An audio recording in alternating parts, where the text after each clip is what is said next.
চলন্ত টোটো থেকে ছিনতাই, দোকান মালিকের নগদ 50,000 টাকা, সাথে টোটো চালকের মোবাইল। দুঃসাহসিক ঘটনা দুবরাজপুরে।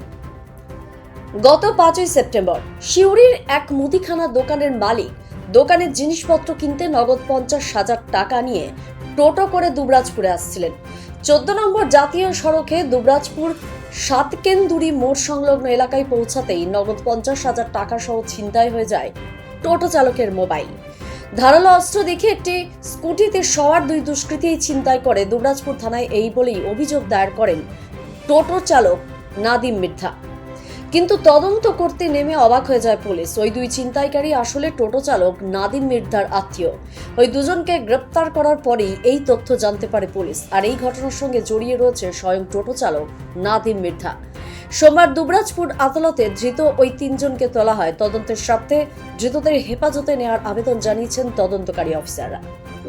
আজ দুবরাজপুর থানা থেকে তিনজন ব্যক্তি, একজন সইম আব্বাস এলায়েজ নাদিম মির্ধা, দ্বিতীয়জন হচ্ছে শেখ ইয়াসিন এবং তৃতীয়জন শেখ আফরোজ এলায়েজ হাফিজ, এই তিনজনকে ফরওয়ার্ড করে তাদের বিরুদ্ধে এলিগেশন ভারতীয় ন্যায় সংহিতার 304 সাবসেকশন 2 এই এলিগেশনে তাদেরকে ফরওয়ার্ড করে লার্নেড কোর্ট এই তিনজনেরই বেলের শুনানি হয় এবং সেই শুনানির পর লার্নেড কোর্ট দুজনকে দুদিনের পুলিশ কাস্টাডি, অর্থাৎ শেখ ইয়াসিন এবং শেখ আফরোজ এই দুজনকে দুদিন পুলিশ কাস্টাডি মঞ্জুর করেন এবং সইম আব্বাস এলায়েজ নাদিম মির্ধাকে 2,000 টাকা বেল বন্ডে বেল দেন। এর কারণ হচ্ছে নাদিম মির্ধাই হচ্ছেন কমপ্লেনেন্ট। পুলিশ যখন তদন্ত করে তখন দেখা যায় যে নাদিম মির্ধাও এই অভিযোগের সঙ্গে যুক্ত রয়েছেন।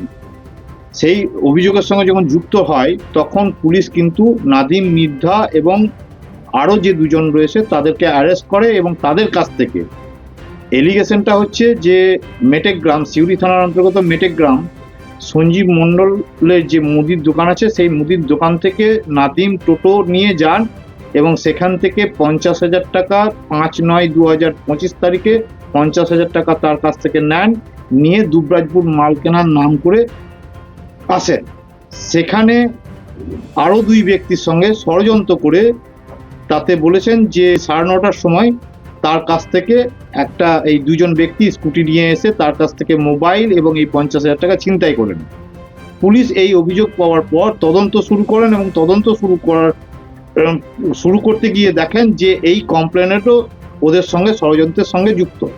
সুতরাং পুলিশ তিনজনকেই অ্যারেস্ট করেন এবং তিনজনের কাছ থেকে সেই মোবাইল এবং 93টি 500 টাকার নোট সিজ করে তিনজনের কাছ থেকে, এবং সেই তিনজনকে অ্যারেস্ট করে আজকে লার্নেড কোর্টের কাছে তিনজনকেই পুলিশ কাস্টাডিতে চান।